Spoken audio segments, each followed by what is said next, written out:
Na Itatiaia, a temperatura 27 graus e 3 décimos, umidade relativa do ar em 65%, está começando para toda a rede Itasat mais um ponto de encontro, que hoje estou aqui recebendo com muito prazer a nutricionista Carmenzita Pinto Coelho. Ela é clínica esportiva, reeducação alimentar, mestre em bioquímica e imunologia pela UFMG. Vamos falar um pouco mais sobre essa dieta aí que você prometeu começar e está adiando. Muito boa noite a você, seja bem-vinda.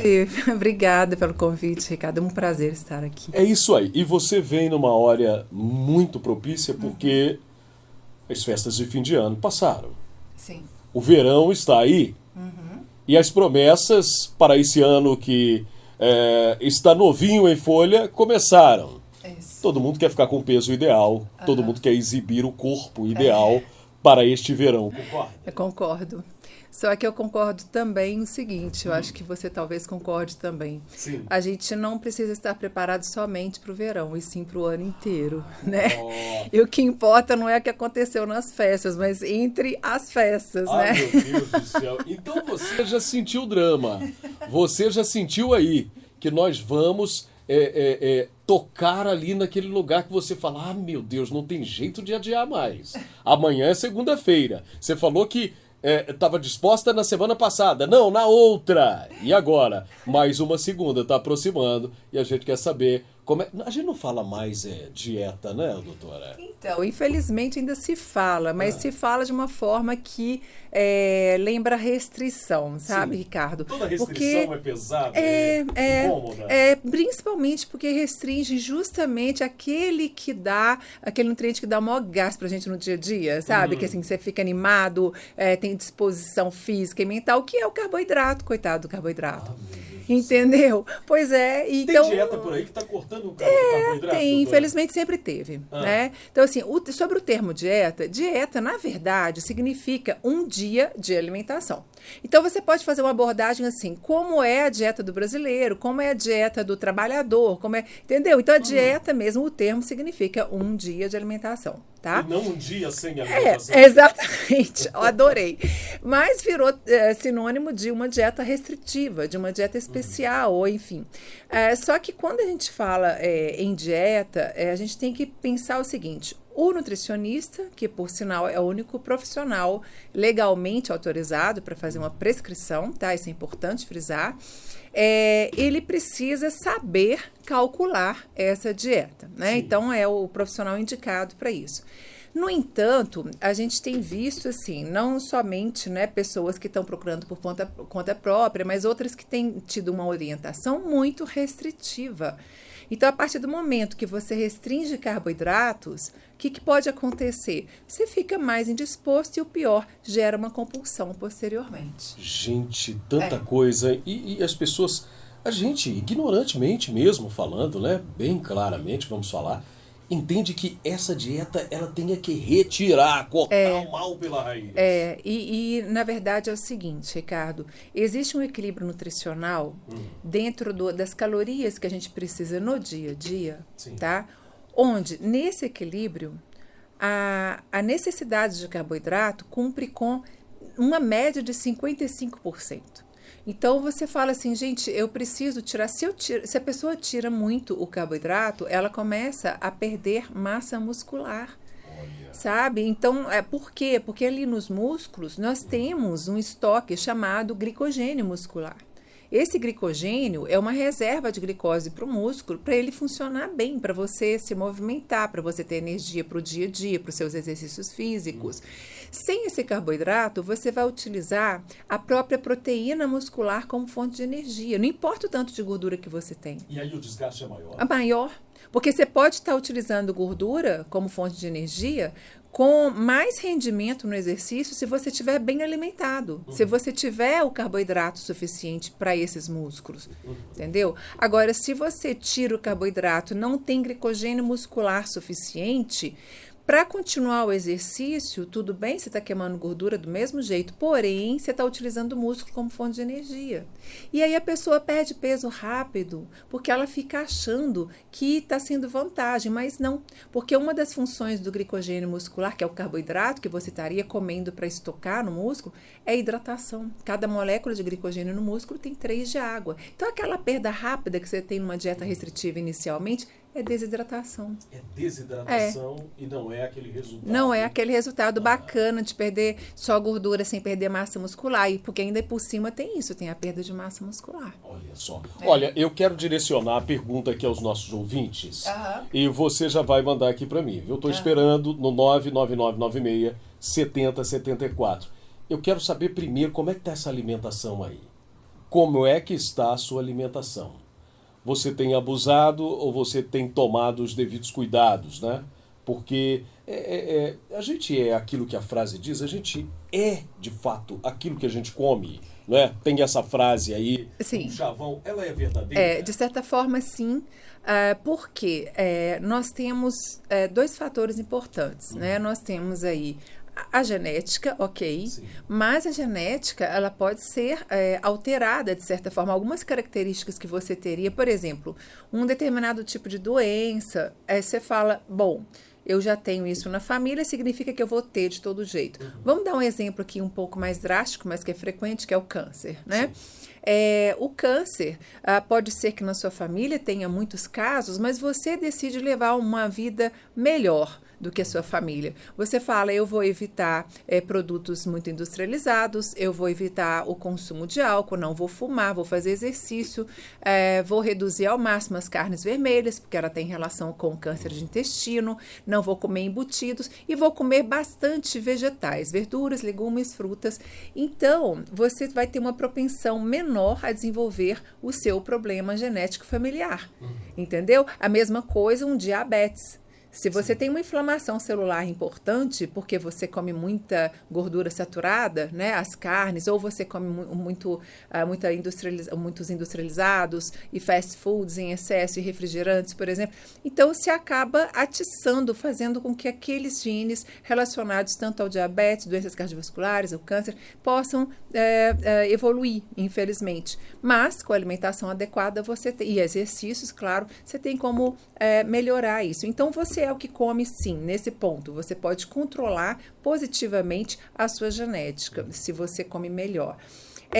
O que a gente chama de genômica, né? Sim. E um outro fator importante que muita gente desconhece, é imprescindível que todos saibam, que nós temos uma microbiota intestinal, que é uma família gigantesca de bactérias, das quais a gente precisa muito. Elas são úteis? São super úteis, porque sem elas a gente não teria o sistema imunológico desenvolvido. Se você faz em laboratório animais estéreis, assim, totalmente em ambiente estéreo, né, na verdade, sem bactéria, eles não conseguem desenvolver o sistema imunológico deles. Então, aí, na hora que você abre para eles para o ar, assim, eles já começam a adoecer e morrer. Então, a gente precisa muito de ter bactéria no intestino. É um bem necessário. É um bem necessário, mas aí, se você come, por exemplo, muita proteína, como está sempre na moda, muita carne, muito ovo, você desenvolve as bactérias ruins, aquelas que podem provocar inflamação intestinal. E aí, ironicamente, você vai absorver mais açúcares e gorduras. Se você, por outro lado, prefere comer com menos gordura, distribui bem os carboidratos, gente, vamos lembrar que são os pães. Se você usar pão integral, você tem as fibras para a microbiota boazinha, né? Usar a proteína do leite, do iogurte, que alimenta as bactérias também boazinhas, tá? Então, se você der mais campo, mais material, né? A gente chama de prebióticos para as bactérias, que são os probióticos, então as boazinhas vão sobreviver mais do que as más. Então o intestino funcionando bem, até o humor melhora, né? E aí você evita doenças intestinais. Então você é o que você come e a sua microbiota também. Também. E não exagera na proteína, não. Tem gente gostando de carne demais. Vamos fazer um intervalo rapidinho. Eu perguntei, quero que você me responda aqui, e depois você pode direcionar aqui a sua pergunta para a doutora Carmenzita Pinto Coelho, que está aqui, nutricionista. Se deu para sentir aí, não é? É uma especialista, sem dúvida nenhuma, e vamos fazer um programa aqui primoroso com a sua participação. 99996-7074. 9h16 na Itatiaia. Intervalo, voltamos já. Já estamos de volta aqui na Itatiaia. São 9h18. 9h18. Seja bem-vindo, seja bem-vinda. É um prazer ter você aqui. Estamos aqui na Itatiaia, no ponto de encontro, recebendo a Carmenzita Pinto Coelho, nutricionista, clínica esportiva, dentre outras, hein? Ela está aqui para falar com você. Você está sedentário aí, meu filho? Ó, presta atenção. É hoje, hein? Vamos sair desse marasmo aí e tomar uma decisão para valer. As perguntas já estão chegando por aqui e os ouvintes já começam a fazer aqui os seus questionamentos, colocarem aqui as suas dúvidas, e eu já vou passar aqui para Carmenzita Pinto Coelho. O ouvinte diz aqui, Ricardo Neri, muito boa noite a todos vocês. Meu nome é José Newton de Aguiar, de São João da Chapada, Minas Gerais. Eu tenho uma dúvida e gostaria de saber da doutora sobre a manga. Então, essa deliciosa fruta, doutora, eu como bastante pela manhã. Ela é antioxidante e reidrata de fato o organismo? É a pergunta do nosso querido ouvinte, o João Newton, de São João da Chapada, Minas Gerais. Olá, João, tudo bem? Então, a manga é muito rica, sim, em antioxidantes, tá? Entre eles até a vitamina A, que é o que dá a cor amarela, né? Tem vitamina C e tem vários compostos, como todas as frutas, tá? Então, não existe, assim, um alimento para a gente endeusar. Existe uma variedade necessária. Eu não posso te dizer que você pode comer tantas mangas assim, porque eu não tenho em mãos, por exemplo, a sua glicemia, né? Como é que é a sua glicemia em jejum, para saber se você tem algum diabetes ou coisa parecida. No entanto, a manga pode sim fazer parte, né, do dia a dia, até mesmo de quem precisa emagrecer, tá? É um mito aquela história de tirar fruta, porque fruta engorda, é só se comer muita fruta, tem que ser muita fruta, além de toda a alimentação muito vasta, né? Mas é um ótimo alimento e rico em fibras e alimenta a boa microbiota, como a gente estava falando aqui antes. Ok. O Jean de Birité, ele está agradecendo desde já a atenção da doutora e dizendo o seguinte: doutora Ricardo Neri, eu gostaria de saber da doutora Carmenzita o seguinte: doutora, eu estou acima do peso, eu tenho 1,70 m de altura e estou pesando 83 quilos. Na verdade, ele quer saber se ele está acima do peso. Olha, é relativo porque eu não sei quanto de massa muscular você tem. Se você acredita que está com mais gordura corporal, né, aí sim, provavelmente você tenha que perder algum peso. A minha sugestão, claro, em primeiro lugar, é que procure um nutricionista na sua cidade, né? É importante você ter um processo de reeducação alimentar. É importante que nessa consulta faça uma avaliação de todo o seu quadro clínico e bioquímico e hábitos alimentares, né? Enfim, toda uma história, inclusive familiar. Mas existem umas recomendações um pouco genéricas que são capazes de te ajudar, como, por exemplo, tirar, né, a reduzir ao máximo, as carnes vermelhas, que incluem porco e boi, né, usar mais, por exemplo, o peito de frango, o peixe, ter cuidado na hora de usar os pães, dê preferência a pães integrais, porque tem as fibras, e as fibras são benéficas, né, para o intestino e para a microbiota. E o índice glicêmico é um pouco menor, né, do pão. O índice glicêmico é aquele índice que você compara o quanto sua glicose sobe comparando com a própria glicose, quando você ingere o alimento, né? Então, quando você tem o pão integral, o índice glicêmico dele é mais baixo, ou seja, você demora um pouco mais a digestão, essa glicose sobe um pouco mais lentamente. Então, o pão integral é interessante. E para passar no pão, eu sugiro os queijos mais magros possível. Então, assim, o mais magrinho é o cottage, né? O queijo cottage. Tem também creme de ricota light, por exemplo. São sugestões genéricas que eu estou dando, né? E então a mudança das carnes para carne branca, o dos queijos, manteigas e margarinas por um queijo mais magro, né? E do pão integral. E não deixar de comer o arroz com feijão, tudo normal, evitar frituras e bastante verduras, legumes e frutas. Leite desnatado, são dicas gerais, mas as quantidades, Jean, o nutricionista que vai poder calcular para você. Já ia te perguntar com relação à quantidade, se essa porção ela é maior, menor, se pode repetir ou não. Isso é relativo. A gente, o principal aí, no caso de emagrecimento, é também trabalhar o comportamento alimentar. E não ser nem muito restritivo e também não muito xiita com o que tiver prescrito. Vamos supor que tem uma alimentação que não é nem tão restritiva, mas a pessoa tem uma festa, ou tem um encontro, ou tem uma vontade específica num dia, ai, que saudades daquele pudim da minha avó. Brigadeiro. Né? Então come devagar, sem culpa, saboreando, porque quem come com culpa, come mais. Né?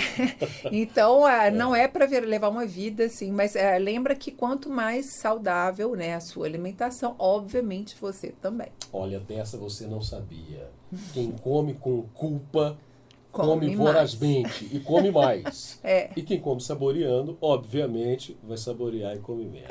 E uma dica importante é também deixar o garfo no prato. Cada vez que mastiga, assim, coloca um bocado, deixa o garfo. Não, doutora, mas tem gente que gosta de dar assim, 4 garfadas de uma vez. Pois é. Aí é aquela coisa, a gente leva 15 minutos para ter saciedade, em média. Então, se você come rápido e estava com fome, você vai querer comer mais, porque você não vai achar que matou a fome. Aí acaba comendo. Quando era criança, diziam que a gente deveria, nesse processo de trituração, de mastigar mais de 50 vezes. Isso é um mito ou isso procede? Na verdade, quanto mais mastigar, melhor, mas a gente tem que adequar a questão do nosso tempo. Porque, né, a gente, claro que é importante que ao se sentar você tenha concentração na sua comida.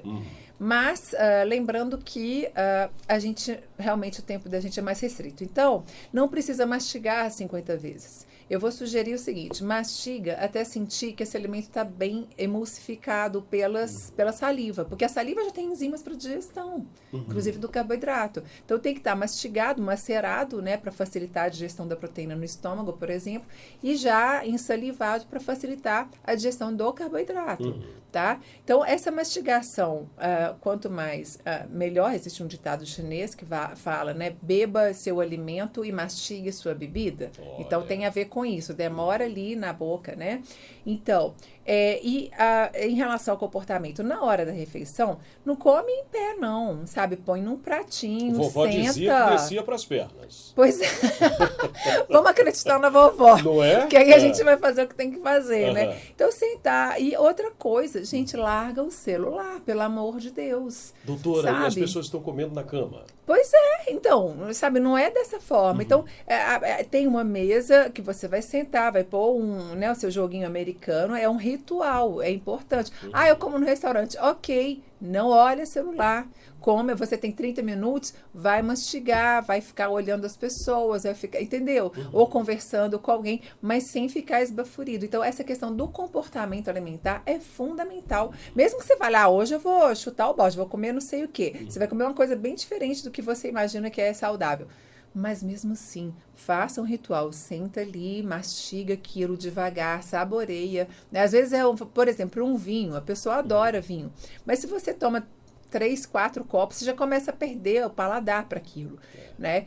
A cerveja, a mesma coisa. Quem gosta de bebida alcoólica? Então, se a pessoa beber, saboreando, sabe? E agradecendo, não só pela comida, mas para quem produziu aquela bebida, você vai beber menos, vai beber devagar, né? Agora, uma coisa, doutora, essa questão da bebida, do líquido acompanhando ali a comida. É correto? Pode, não pode? Até que ponto atrapalha? Vai surgir aquela barriguinha, como dizem também, com o tempo. É permitido ou não? Olha, o líquido em si não vai dar a barriga, não, tá? Então, esse é o conteúdo em gordura da alimentação, excesso de açúcares. Porque eu falo em carboidratos aqui, gente, quando eu falo em carboidrato, é carboidrato legal, assim. São as frutas, verduras, legumes, ou os pães integrais, por exemplo, né? O arroz também, mesmo que seja o branco, mas enfim, são carboidratos bacanas. Agora, o açúcar, que de vez em quando a gente vai comer um doce, né? Ele em excesso, você fala, toda refeição eu tomo um refrigerante. ou eu ponho uma bebida açucarada. É claro que esse excesso, ao passar do tempo, vai aumentar a gordura corporal da pessoa. Assim como se ela come carnes mais gordas, se ela come frituras, esses excessos é que vão engordar, não o líquido propriamente dito. Se no líquido tiver açúcar, aí sim, com o tempo. Mas, em relação à digestão, nós temos na saliva já a amilase salivar, que é para o amido, carboidrato, né? E tem um pouco de lipase também. Essa digestão que começa na boca exige aquela emulsificação, né? Do alimento pela saliva. E se você empurrar toda hora com o líquido, seja ele qual for, você já começa a defasar esse primeiro momento da digestão. Então tomar e a mastigação. Então tomar o líquido para... Você até usou a expressão que as pessoas geralmente falam. É para empurrar. Tomar esse líquido para empurrar, ele pode prejudicar. Então. Pode prejudicar, porque a pessoa não mastiga direito, não ensaliva direito. E ainda, se o volume for grande, dilui o suco gástrico, onde tem enzimas já para proteínas e lipídios, que são as gorduras. Então, você dificulta a digestão por volume de líquido. E também, como está comendo rápido, corre o risco, né? E, além de tudo, você aumenta o volume do estômago. Então, você está sempre acostumado a ter um volume muito grande. Então, convém hidratar ao longo do dia com água, mesmo sem sede, tá, gente? Porque, na verdade, o que acontece? O nosso mecanismo de controle de sede, de hidratação, ele não é tão eficiente. Então, a gente não tem a sede necessária para a hidratação correta. Então, é importante ter a consciência da necessidade da água. Então, quanto mais a pessoa tiver, né, no seu dia a dia tomando água, né, daqui a pouco eu vou abrir meu copinho aqui, menos vontade de líquido ela vai ter na refeição. Agora, vem cá, Ricardo, se um dia está muito calor, é impossível, até eu mesma, às vezes você está ali comendo no self-service, que o ambiente está quente, né, e a gente quer uma limonada, né? Sim, a gente quer, então assim, exatamente. Então procura, aí eu peço pouco açúcar, por favor, né? Mas procura pelo menos um líquido saudável, né? Então, em vez de refri, que é pró-oxidante, não antioxidante como a manga que o João falou, né? E você pega um refrigerante, você pega um refresco real, assim, que tenha fruta, que tenha limão, que tenha laranja, que tenha abacaxi. Pegar o limão ao invés do refrigerante. Exatamente. Com limão, né? Porque a fruta cítrica, elas têm, além da vitamina C, o ácido cítrico que previne, por exemplo, cálculos renais. Tem substâncias anticancerígenas, entendeu? Então, assim, se você for tomar, escolhe, então, uma bebida natural, né? E lembra o quê? Eu vou tomar, então o que eu faço? Mastiga, ensaliva bem esse alimento, tá? Para poder engolir e depois dar um golinho, né? Aí a gente foge daquela questão de beber rápido, comer rápido. Sim. Vovó dizia o seguinte, vamos ouvir a vovó para fazer a coisa certa que você falou, né? Comer de pé desce para as pernas e quem come deitado é doente. Então vamos sentar na mesa, né? Para comer. Vamos lá. São 9h mais 31, sinal eletrônico marcou 9h30 agora há pouco. 9h31. Você ligado aqui na Itatiaia, você acompanhando o ponto de encontro. Tem mais perguntas aqui para os dos nossos ouvintes. O Thales Campos, de Betim. Ele gostaria de saber, doutora, os benefícios da água da berinjela. Mito ou verdade? Emagrece? Reduz a glicose? Me explica, doutora. Então, Thales, na verdade, quando eles fazem algumas pesquisas, essas pesquisas vêm ao público, dá muita impressão de que ali chegou um milagre, né? Mas se você toma, por exemplo, tem substâncias, não só na berinjela, mas tem substâncias também na casca do maracujá, tem substâncias no chá de hibisco, que podem, né, assim, a gente não pode ter a certeza absoluta, porque tem que ver como que foi a metodologia dos artigos, né, em que tipo de pessoa ou de animal que foi utilizado, se isso foi reproduzido clinicamente, tem vários fatores para abordar sobre um artigo científico relacionado a algum produto. Então, não necessariamente a água de berinjela vai te fazer efeito caso você continue, por exemplo, comendo sua carninha vermelha. tá? Então, assim, o colesterol, o LDL, ele vai se manter alto enquanto você comer gorduras saturadas diariamente, né? Numa quantidade que você poderia estar reduzindo. Se você comer mais do que 3 ovos na semana, uma gema de ovo só já tem o colesterol de um dia inteiro, então não deveria passar 3, 4 ovos ao longo da semana, senão você aumenta a probabilidade de aumentar o seu colesterol. E sobre emagrecimento também, não adianta você tomar uma água de berinjela e em seguida tá tomando uma cerveja, né? Ou tá comendo uma fritura. Então não existem milagres. Você pode usar água de berinjela, se você achar saborosa, eu acho que a berinjela é gostosa, mas eu não sei a água da berinjela. Mas isso não te impede, né, de ter que cuidar e reduzir a gordura da própria alimentação e também de fazer exercício, né? Ok.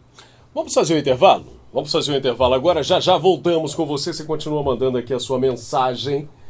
Você continua mandando a sua pergunta aqui para a doutora Carmen Zita, que está aqui conosco.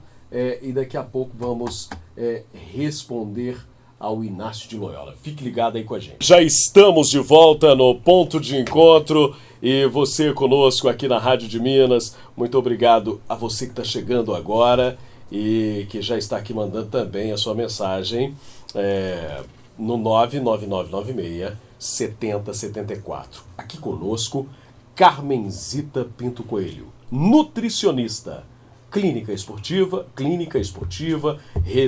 reeducação alimentar, mestre em bioquímica e imunologia pela UFMG. Ela é coach e está aqui para dar dicas especiais para você. Doutora, tenho 1,67 m de altura e o meu peso é de 92 quilos. Eu gostaria muito de perder quilos, de perder esse peso. O que fazer na alimentação? É o Inácio de Loyola, lá de Vespasiano, Minas Gerais. Ele está dizendo aqui ainda, torradas, queijos, presuntos ou apresuntado, é bom para a saúde? Ele tem essa dúvida. Então, Inácio, tá valendo aquelas dicas iniciais, né, que eu já dei também sobre emagrecimento para outro ouvinte, complementando aqui sobre os embutidos. Os embutidos, de uma maneira geral, tá, eles precisam levar para conservar o nitrito de sódio. O nitrito de sódio para conservar contra o Clostridium botulinum. Isso é quase que obrigatório, praticamente na indústria é obrigatório. E é o que dá também uma cor rosada para o produto, uma melhor apresentação. No entanto, justamente o nitrito de sódio gera no aparelho digestivo as nitrosaminas. Só uma pergunta, doutora. Esse nitrito de sódio é o mesmo nitro que as pessoas falam? Olha, tem nitro na comida. Também. Assim, existem vários componentes de acordo com o que você vai tentar preservar. Então, nesse caso, né, no nitrito de sódio se utiliza mais nos embutidos. E ele gera nitrosaminas, que são substâncias cancerígenas no aparelho digestivo. Então, existem artigos científicos que são realizados anualmente pelo mundo todo, fazendo essa correlação de embutidos com câncer de intestino e também de carnes vermelhas com câncer de intestino, né? Então, para a saúde, também para evitar o excesso de gorduras, é importante evitar esses alimentos e justamente para o emagrecimento auxilia, porque a maioria deles tem gordura, né? Sobre os queijos, eu tinha recomendado, novamente eu reforço aqui para você, que é o queijo cottage, o mais indicado. Ele tem 4% de gordura, enquanto os queijos normais têm 30%, né?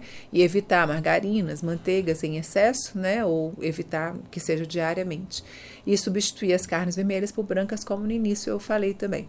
E verduras, legumes e frutas bem distribuídos ao longo do dia, o seu arroz com feijão, o leite desnatado, enfim, não posso fazer uma prescrição dessa forma generalizada com quantidades, né? Eu tenho que ter uma avaliação clínica, bioquímica do paciente. Então, são dicas gerais que eu dou para você ir fazendo a sua modificação, né, na alimentação. Quanto menos gordura e quanto menos açúcar, né, quanto menos doces, melhor. Mas no restante não pode passar fome, não. A dúvida aqui de um ouvinte que não se identifica, ele diz assim, doutora, boa noite. Uai, o ovo aumenta ou não aumenta o colesterol? Mesmo o caipira? Minha nutricionista falou que não. Então, na verdade é o seguinte, a gema do ovo, no processo embrionário, ela ia fazer o que? Ela ia virar o pintinho, né? Para ele nascer, enfim, para a ave surgir ali. Mesmo não sendo fecundado, essa gema, ela é rica em colesterol. Por quê? Todas as nossas membranas celulares e toda a membrana de todas as células, né, e inclusive das células nervosas, a bainha de mielina, que é um revestimento no axônio. O que é o axônio? Que liga uma célula nervosa à outra. Tudo isso leva colesterol. E como a gente precisa formar primeiro o sistema nervoso até para fazer o coração bater, então a gema é rica nesse nutriente para que desenvolva ali o embrião, tá? E acontece o quê? Mesmo não sendo fecundado, é esse o conteúdo. O conteúdo de colesterol de uma gema aproximadamente entre 200 a 300 miligramas, é exatamente o que a gente deveria comer no dia. E o problema é que não tem colesterol só no ovo, entendeu? Então você acaba comendo outros alimentos que têm colesterol. Então, mesmo que se coma um ovo todos os dias, se essa pessoa come uma carne, come o queijo, ela já vai ter uma quantidade de colesterol maior no dia do que a recomendação da Associação Americana do Coração, da Sociedade Brasileira de Cardiologia. Então, para ficar com uma margem de segurança, um ovo dia sim, dia não, né? Se for comer 2 num dia, fica aí 2 dias sem comer, tá? Então não é tão inocente assim, não. Já ia te perguntar, porque eu tenho que legislar em causa própria. Quando ele disse aqui, e o ovo caipira, mesmo o ovo caipira, aquele ovo caipira com aquela gema, aquilo é delicioso. E mais rico em vitamina A, né? Mais amarelinha. Sim. Então, mas como eu disse, sempre, independente de ser caipira ou não, ali está o colesterol, porque ele ia compor as membranas celulares e o sistema nervoso do animalzinho que poderia ser gerado. E a dúvida dele ela é recorrente, porque muitas pessoas falam, esse ovo de granja aí não, mas o caipira não tem problema, é natural, ele é forte. E aí a gente fica nessa dúvida mesmo. Afinal das contas, quantos ovos a gente pode comer no dia, doutora? No dia, talvez um, ou dia sim, dia não, de preferência. Isso, pois é. Mas o que aconteceu? Por que até hoje tem gente recomendando, falando que podem comer tantos ovos? Aí tem uns que falam assim, ele quente ali, né, na casquinha.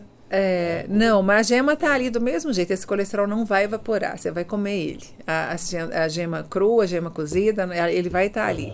Então você fala, mas como é que os estudos mostraram o contrário? Não. Teve um estudo há uns anos atrás, né, feito em Harvard, que mostrou que você comer o colesterol em pessoa, ele próprio, vai aumentar menos o seu próprio colesterol, né, o colesterol o seu, que a gente acaba produzindo, a gente produz o nosso colesterol para formar nossas membranas, então a gente não precisaria estar comendo colesterol não, mas vai aumentar menos o seu colesterol LDL do que você comer uma gordura saturada. Então, ou seja, entre um omelete e uma picanha, é preferível você comer o omelete, digamos assim, em termos de colesterol, tá? O seu LDL aumentar o que é o colesterol ruim, né, que entope as artérias.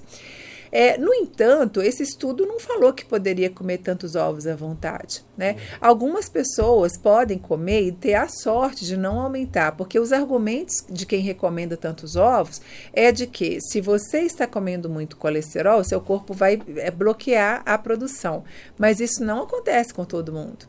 Tá? Tanto que existe uma enzima que é responsável pela produção do nosso colesterol, que a gente precisa dele, né? Que é a HMG-CoA redutase. Em cima dessa enzima é que agem as estatinas, que são aqueles medicamentos para baixar colesterol. Então, elas bloqueiam a sua enzima de produção de colesterol. Mas, às vezes, a pessoa fala, então eu estou livre para comer carnes e ovos. Posso comer à vontade. E mais ou menos. É preferível você primeiro reduzir, inclusive, na alimentação, para não ficar dependente de remédio para esse tipo de coisa. Mas, assim, o ovo é bacana, ele tem a proteína de alto valor biológico na clara, né? Tem sim. Não deve ser consumido cru, né? Para evitar contaminação com salmonela, mas também não deve ser consumido em excesso. E uma coisa importante, porque eu já falei de carnes vermelhas aqui, falei de gema de ovo, é o seguinte, Ricardo, e queridos ouvintes, A gema, ela tem uma substância chamada fosfatidilcolina e a carne vermelha tem a carnitina. Tanto a fosfatidilcolina quanto a carnitina, quando processadas pelas bactérias, pela microbiota intestinal, elas produzem uma substância que é vasotóxica, ou seja, ela é absorvida, tá? E pode provocar inflamação nas artérias. Então, além de você aumentar o LDL colesterol pelo excesso de consumo de gorduras saturadas e de colesterol, você ainda aumenta o processo inflamatório do endotélio, né, facilitando a formação de placa de ateroma. Então, em resumo, excesso de carnes e de ovos pode aumentar a sua possibilidade de doenças cardiovasculares, tá? Não somente pela gordura contida ali, como por outras substâncias que as bactérias vão utilizar para fazer substâncias vasotóxicas. Tinha um radialista aqui que não trabalha mais conosco, que ele adorava comer um bife a cavalo. Eu achava aquilo maravilhoso. A carne com o ovo, A carne com o ovo por cima. Então é um risco aí, né? É um risco, ou um sim. ou outro. Ou Vovó um dizia também, tô lembrando, ó. Ou a carne ou o ovo. Tava Isso, certo? tá certíssima, certíssima. Tá certo. Sinal eletrônico marcou 9h45. O intervalo é rapidinho. Voltamos com você aqui na Itatiaia. Estou aqui com a doutora Carmenzita Pinto Coelho. Ela é nutricionista e na saída aqui do break eu disse o seguinte, eu soltei mais uma aqui que minha avó dizia, né? Ou a carne ou o ovo, qual que você escolhe? E aqui falei com a doutora aqui em off, disse, assim que estava tocando o comercial, falei, olha, eu estou chegando à conclusão de que minha avó era nutricionista. Né? Porque ela dava tantas dicas especiais e você acabou falando algo aqui que eu acho interessante compartilhar com os ouvintes. Certo. Então, o professor Denis Sintra da Unicamp, mas no final de uma palestra dele, né, um evento bacana na UFOP, onde nós tivemos a oportunidade de nos conhecer e fomos palestrantes. Então, no final, ele mostra tantos artigos científicos, né, publicados mundialmente, inclusive sobre alimentação, né, que o laboratório dele também trata disso. E no final ele apoia as mãos, né, naquela mesinha que a gente apresenta e fala, sabe de uma coisa? No final das contas, era a sua avó que tinha razão, que você tem que variar a alimentação e comer com moderação. Né? Então, é uma alimentação mais variada. Então, se você começa a restringir muitas coisas, ou mesmo, como eu falei inicialmente, né, restringir o carboidrato, você fica tão necessitado de energia e acaba buscando alimentos mais calóricos até, né? Então, você acaba entrando, o tiro sai pela culatra, digamos assim. Né? E vovó dizia, tudo posso, mas nem tudo me convém. Isso. E tudo demais é muito. Gente, pronto. Adorei. Tem que fazer um livro da vovó. E tudo demais é muito. Exatamente. Vamos lá. O ouvinte aqui participa conosco também, não se identifica. E você pode ficar à vontade. Se quiser se identificar, eu vou falar o seu nome, o seu bairro, a sua cidade, o seu estado, o seu país. Mas se não quiser identificar, vamos guardar a sua identidade no mais absoluto sigilo. Ele pergunta a você, doutora, os vegetarianos, os veganos, eles estão em vantagem aos demais? E gostaria que você respondesse também, e arroz com feijão? É proteína completa mesmo? Uhum. Então vamos começar pela última, que aí ele vai entender a resposta das outras duas, né? O feijão e sua família, que a gente chama de leguminosas, tá? É o feijão, grão de bico. A soja a gente tem que ter uma certa cautela, porque ela tem muita gordura, né? De onde se tira o óleo, mas você pode usar a proteína da soja. A lentilha, a ervilha, né? Dos 8 aminoácidos essenciais que compõem a proteína animal e a nossa, inclusive, né? E a gente precisa desses 8 aminoácidos essenciais para poder fazer a síntese, mas a família das leguminosas desses 8, tem os 8, mas um deles é limitante, tem uma quantidade pequena. Aonde que a gente vai encontrar? Justamente no arroz, que é a metionina. Então, você tem, enfim, você precisa ter a proteína com os 8 aminoácidos essenciais para que você tenha a sua síntese de proteína pelo corpo todo, tá? Seja ela qual for, gente, não é só músculo, não. A gente tem células do sistema imunológico, né? Células sanguíneas de uma maneira geral, todas as células, todos os órgãos, enfim, tudo você precisa de proteína para construir. Mas não adianta também consumir proteína demais, que tem um limite para utilização, ok? Mas enfim, então vamos lá para o arroz com feijão. Então, o feijão e sua família, repetindo, as leguminosas, lentilhas, ervilhas, grão de bico, a proteína da soja, junto com arroz, dão sim uma proteína de alto valor biológico. Então, se você, tem um dia que você fala, nossa, a carne aqui tá toda gordurosa, eu resolvi comer só carne branca e hoje tem só carne vermelha, aumenta no feijão com arroz, aumenta um pouquinho, não importa, eu tenho que emagrecer, mas não é isso que tá te engordando, tá? Então, come mais feijão com arroz nesse dia. Dá para ser vegetariano? Com essa resposta dá para ver que sim, né? Então, é perfeitamente possível ser vegetariano e ficar bem de saúde, até melhor do que quem come carne? Sim, até melhor, porque você não vai ter a tal da gordura saturada que a gente está falando aqui, né? No entanto, aí no vegetariano, a gente tem uma vantagem que eu acho interessante, que é ainda a manutenção, né, do consumo de ovos, que também não permite que seja tão grande assim, mas já vai ser melhor consumir ovo nessa situação do que ficar comendo carnes demais, né? E leites, laticínios, né? De uma maneira geral. Então, a B12 está garantida, sabe, Ricardo? Porque o problema de se retirar toda a alimentação de origem animal, os alimentos de origem animal, é ficar sem a vitamina B12. Então, não adianta haver outros argumentos, mas a B12 dificilmente você vai encontrar disponível no mundo vegetal. Então, essas pessoas que resolvem ser veganas, tá? Que aí retiram, né, também os laticínios dos ovos, elas precisam verificar, checar de tempos em tempos a B12 e precisam utilizar o suplemento, tá? No veganismo, além de parecer um pouco mais radical, mas nós precisamos respeitar, porque são pessoas que estão respeitando os animais, que infelizmente no mundo todo estão morrendo por nossa causa, né? Isso não só porque a gente mata para comer, mas porque, imagina, os incêndios, né, os maus tratos, né? Então, eu respeito muito quem é vegano, né?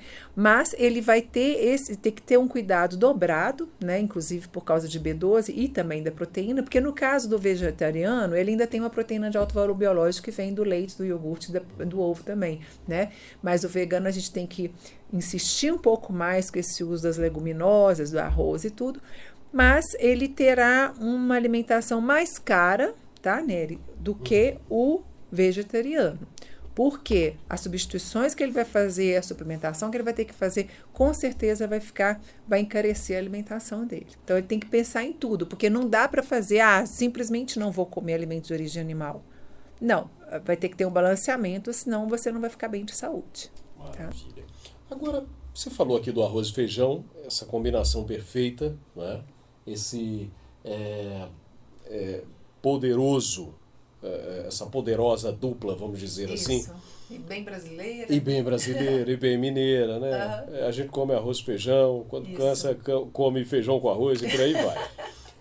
O preparo desse arroz e desse feijão é com óleo normal, óleo de soja, óleo de girassol, certo, ou gordura, ou a banha, como a gente fala aqui em Minas Gerais. Sal ou óleo? Sal ou alho? O alho. O que a gente vai usar aí? Então, sobre óleos e sobre o tempero. Excelente. Bom, sobre os óleos, apesar de terem dito o contrário na internet, tá? Existem pessoas que têm enganado, tem que ter muito cuidado, porque às vezes a pessoa vê algum profissional e acredita, mas teve gente falando mal do óleo de canola, tá?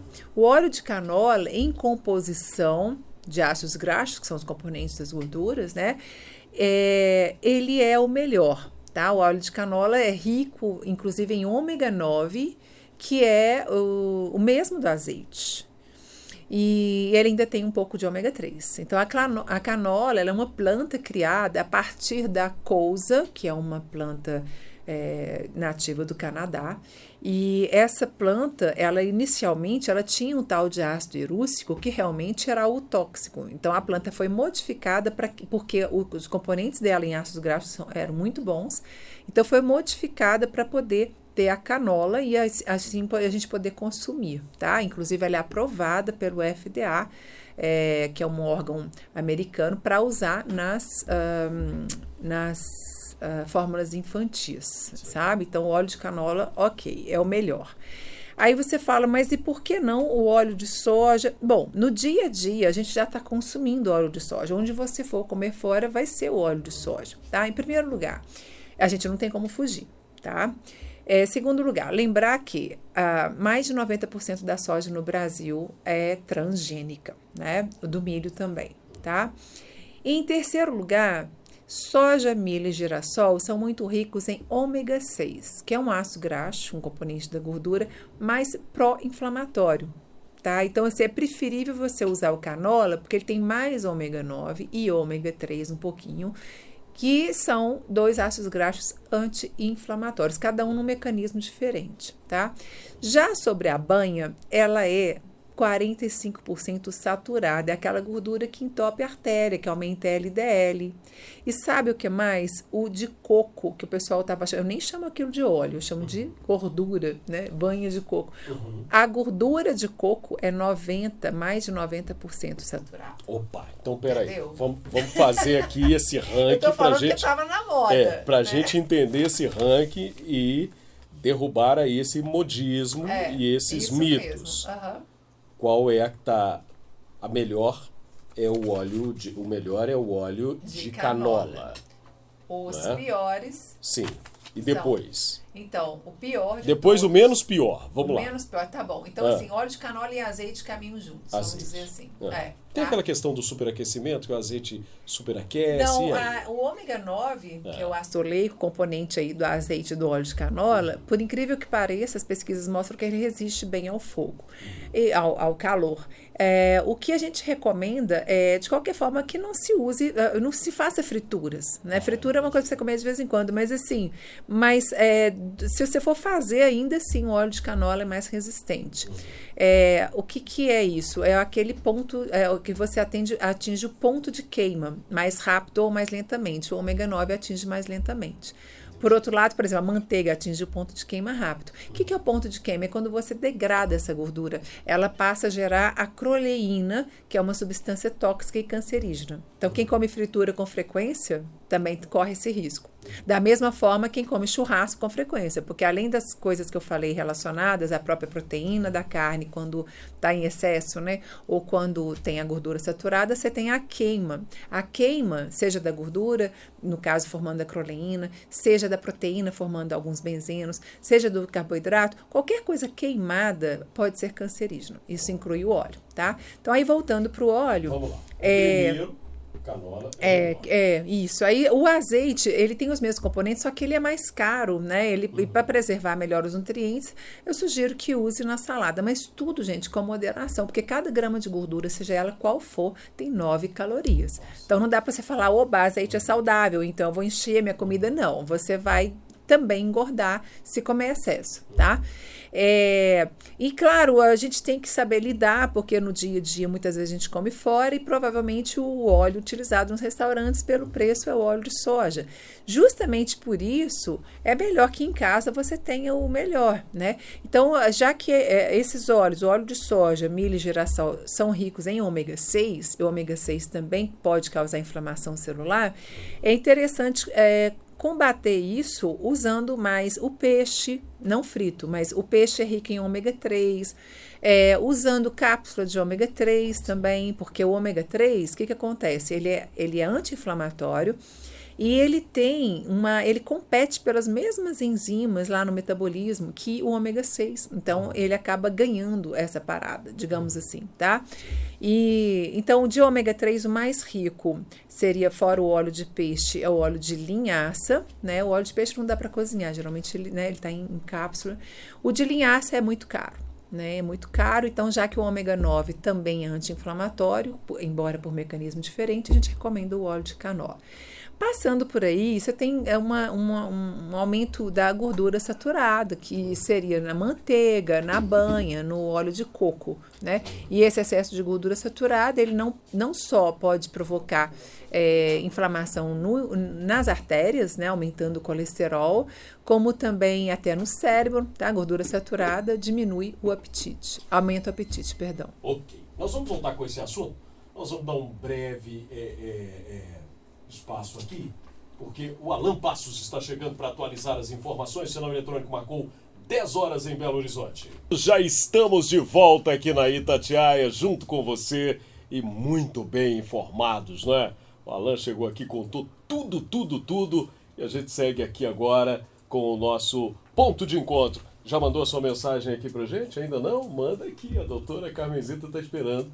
Eu também quero passar aqui a sua mensagem para ela, a sua dúvida, porque ela é nutricionista e, nutricionista esportiva, não é? Já esteve aí, já prestou serviço para times importantes aqui no nosso estado, não é isso, doutora?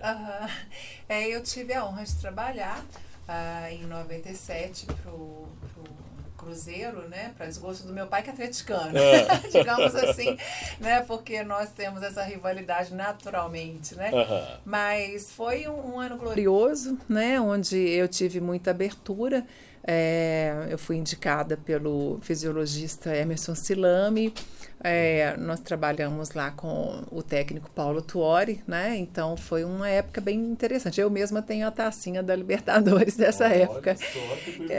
E a gente introduziu ali o trabalho de nutrição, né? Que os jogadores ainda não conheciam, e a gente fazia a orientação individual, mas também eu dava umas palestras sobre nutrição para eles, de uma forma, né, bem interessante para entendimento. E também eu fazia alguns cardápios de algumas concentrações à medida que era possível que fossem cumpridos, né? Mas ao menos quando as concentrações eram aqui, era mais fácil da gente monitorar. E na época também eu dei uma palestra no América e eu lembro que foi muito interessante, todos eles participaram até o fim, né? Então foi uma honra, realmente uma época gloriosa. Mas eu participo também com atletas de outras modalidades, né? Por exemplo, na época dos anos 90, também atendia muitas da seleção de vôlei, atendi uma delas recentemente, e que disse, inclusive, que na época era adolescente e foi lá. Atendo o pessoal da natação, já atendi também de uma época quando Minas não tinha nutricionista. E agora, né, tem muitos cursos de nutrição, então tem muitos nutricionistas à disposição. Então, o interessante é eu ter dado essa abertura, que eu tenho muito orgulho, para a nutrição esportiva, né, onde agora a gente tem consagrado, né, que é necessário ter um nutricionista atendendo os atletas. E hoje em dia atendo o pessoal do ciclismo também, né, os corredores, né, então, e fora o pessoal que simplesmente quer ficar em forma, né, e cuidar da saúde, né, sempre é muito bom. Maravilha. E está aqui, né, para falar com você da Itatiaia. Olha que maravilha. Você com uma doutora tão importante aqui falando para você e tirando as suas dúvidas. Lá de João Monlevade, minha querida João Monlevade, o André, ele pergunta, os alimentos fritos na fritadeira elétrica, gostaria que a senhora falasse deles. São de fato mais saudáveis ou não? Então, desde que ela não passe do ponto de queima, né, aquela coisa, você tem que analisar quanto tempo esse óleo pode ser aproveitado. Tá? Então, dependendo do que foi recomendado pelo fabricante, da temperatura da panela, você precisa seguir. E, de qualquer forma, qualquer que seja a temperatura, qualquer que seja o óleo, lembrar que, novamente, cada grama de gordura tem 9 calorias. Então, é preferível você fazer um alimento com o mínimo de óleo possível, usar o óleo só para refogar um alho, refogar uma cebola, né, do que fazer a fritura. Procurar receitas assado, né? Ou então usar aqueles recipientes onde você quase não usa óleo praticamente, né? Essa air fry, por exemplo. Ok. O ouvinte participa aqui conosco e ele está aqui, Nery, muito boa noite a você. A médica que eu consulto, ela tem um posicionamento diferente, né? O oposto de que vocês estão falando aí. Ela disse com todas as letras um dia que rasgaria o seu diploma se alguém provar para ela que a banha de porco, a gordura de porco, que a banha faz mal. E diz que posso comer picanha, manteiga, bacon, ovos. Quem dá certo? Então, ela só comendo açúcar e farinhas brancas. Certo. Um abraço, ele não se identifica. Tá ok. Olha, como eu também esclareci no início, somente o profissional nutricionista pode fazer a prescrição dietética. Então, da mesma forma que eu, como nutricionista, não posso prescrever remédio, o médico não pode prescrever uma dieta. Isso por quê? Porque há uma diferença nos estudos. Embora nós comecemos com a mesma base, sabe? A fisiologia, né? A bioquímica, a patologia, esse estudo ele se diverge depois. Né? Enquanto o médico cumpre um sacerdócio, né? muita coisa para eles estudarem também, né? Só que relacionadas a cirurgias, farmacologia, todo esse outro tipo de tratamento, o nutricionista estuda exclusivamente a dietoterapia, ou seja, a gente pega todas as fases do indivíduo de vida, né? Desde a gestação, nascimento até a velhice, e passamos por todas as doenças, porém com estudo específico da nutrição. Então, o que acontece é que, às vezes, né, o médico se interessa pelo aspecto da nutrição e passa também, né, a estudar e a recomendar. O que eu aconselho é procurar um médico que tenha ao lado o nutricionista para trabalhar. Tá? Sobre essa questão relacionada aí à banha, eu me coloco à disposição para que a doutora faça contato para a gente conversar sobre artigos científicos relacionados. Maravilha. Vamos lá, são 10h11, 10h11. Manda um abraço aqui para Malu Nogueira, está ouvindo a gente, e os irmãos aqui que estão participando conosco, o Edson, o Edmilson e o Emerson. Estão dizendo aqui, doutora, que são jogadores de futebol, né? E que de uns tempos para cá a barriga tem ficado saliente. Qual a dica que a doutora dá para um de nós? E diz, só somos irmãos. O que a senhora indicar para um serve para o outro. O que eu faço para acabar com essa barriga, doutora? Então, geralmente as recomendações que a gente dá não podem ser tão generalizadas assim, né? Porque eu recomendo sempre para todos aqui que estão ouvindo que procurem um nutricionista na sua cidade, né? Que seja alguém realmente empenhado com a saúde do indivíduo, ok? Mas uma dica também que dá para eu fazer geral aqui, que a gente está batendo nessa tecla desde o início, é reduzir ao máximo o consumo de carnes vermelhas. Qual é o risco quando eu faço esse tipo de recomendação? Se eu estiver tratando de pessoas que estão já com quadro aprofundado de anemia, será que eu poderia estar falando isso? Entende? Então, por isso que a gente precisa saber o quadro específico. Mas se você é uma pessoa que não sofre de anemia, está bem nutrida de uma maneira geral e realmente tem esse excesso, é um conselho que eu dou. Se passar a comer carnes brancas, né, e queijos magros, e passar, porque mesmo a carne branca, 2 vezes ao dia, ela dá o ferro necessário, tá? Tranquilamente, desde que você também coma verduras, coma feijão, né? Então, enfim, isso não seria problema. Mas já ajuda muito na barriguinha. Eu aconselho assim, mede hoje a circunferência, fica aí um tempo sem a carne vermelha e mede de novo a circunferência, talvez faça alguma diferença. E trocar os queijos e manteigas por queijo cottage, que é o mais magrinho. Então, essa dica está valendo. E evitar o excesso de açúcar. Então, você vê, são recomendações genéricas, mas que é muito importante o nutricionista conhecer todo o quadro do indivíduo, só no atendimento clínico. Maravilha. Vamos voltar aqui rapidamente, que a gente estava enumerando aqui, né? O ouvinte está participando conosco, falou, não consegui anotar a sequência. A gente está falando aqui a respeito dos óleos, na hora do preparo do arroz ou do feijão. Você disse que... bom. A gente falou dos óleos, mas não falou do arroz e sim, feijão. Canola seria o melhor, o mais indicado. Depois dele. Então, eu tinha colocado aí, depois dele seria o azeite junto com ele, né? O óleo de linhaça é muito caro, a gente não vai nem, né? Quase, eu nunca vi alguém usando. Nós temos aí os óleos, o girassol, milho, depois soja, tá? Lembrando, de novo, soja, milho e girassol tem mais ômega 6, tá? Então é preferível canola, que tem mais ômega 9, que é mais anti-inflamatório. Depois vem, não me lembro se a manteiga ou a banha, mas lembrando que são capazes de aumentar o colesterol. E o óleo de coco, que é o último, né? Existem outros intermediários, né? Na verdade, eu tenho até uma tabela a respeito. Eu vou te perguntar desde já. Quem quiser ver essa tabela depois, te pedir a gentileza. No meu YouTube eu tenho vários vídeos e tem um deles que fala sobre óleo.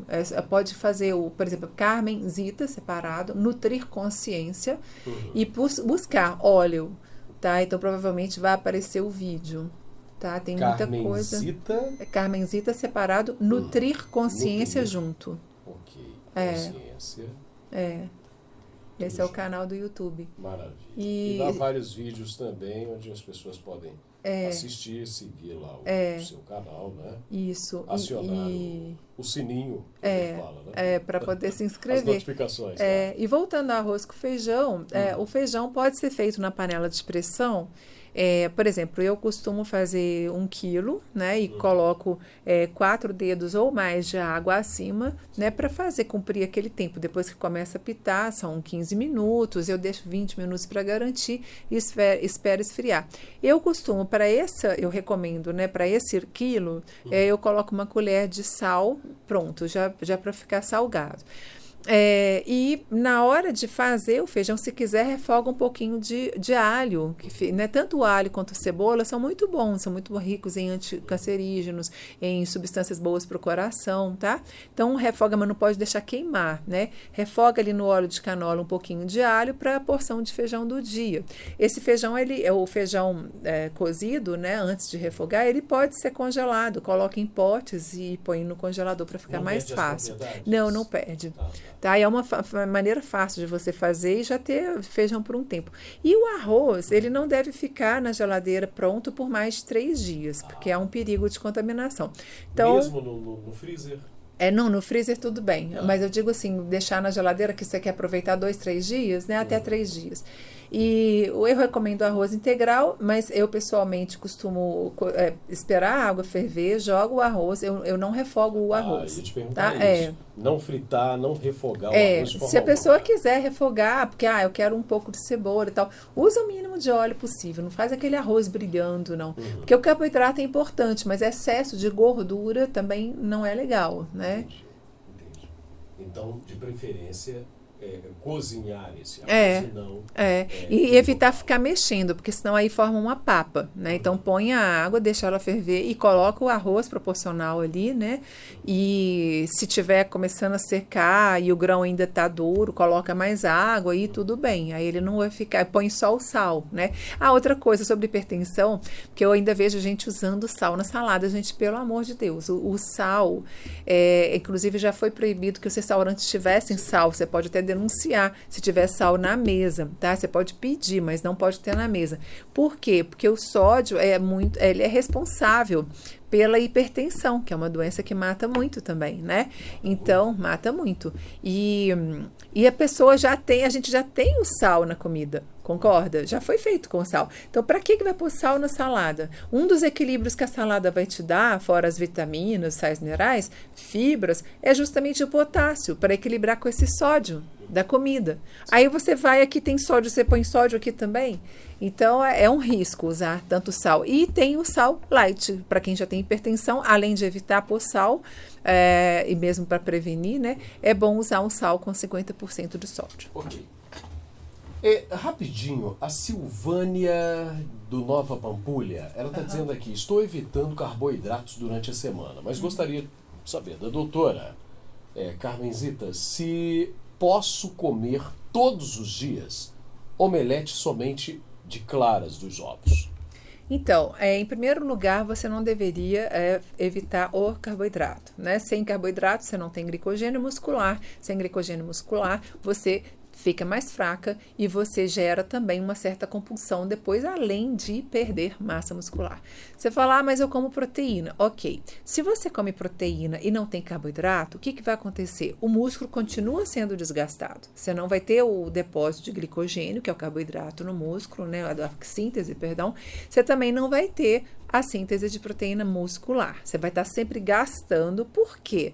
Porque sem o carboidrato, seu cérebro não funcionaria, o sistema nervoso não funciona. Então, seu fígado vai ficar produzindo carboidrato a partir, tá, dos aminoácidos que vêm da proteína muscular e da proteína que você está comendo.